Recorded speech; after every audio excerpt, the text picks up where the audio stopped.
And as protests continue around the country and even here at home, some law enforcement agencies are responding to calls for reform by pledging to increase bias training for their officers. Those are trainers that teach them to be aware of racial bias and how to prevent those from affecting how they treat people while they're working. Well, 10 Investigates' Jenna Bourne wanted to know how often our local law enforcement agencies are doing this kind of training and whether it's enough.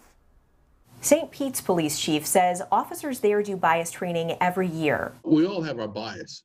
So let's just, first of all, that's right off the top there. But it's to make sure that the officers are doing the right thing out there. And that's monitored several ways: by complaints, by traffic stops. St. Pete is one of several local agencies that trains more frequently than the minimum standards set by state law. The state requires sworn law enforcement officers to get bias training when they're recruits and every 4 years after that. Do you think every 4 years is enough?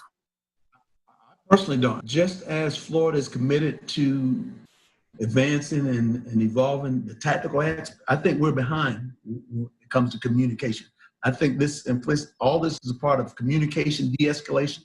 It's the same conversation. So no, I think we're behind. The Florida Department of Law Enforcement's instructor manual for discriminatory profiling and professional traffic stops uses an activity called the perils of driving while black to help students understand real and perceived racial profiling. The course also uses role play to help officers practice how to minimize conflict. You might notice the copyright at the bottom of each page shows this training was written in 2001.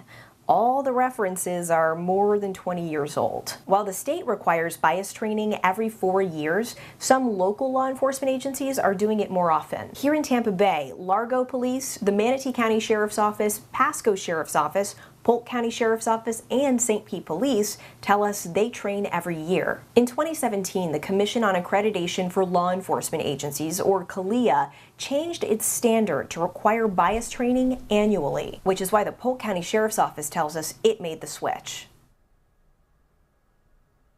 Jen has been talking to experts and digging through research on police bias training. She found out law enforcement agencies have been doing this training for decades, but there's no hard evidence that proves that it actually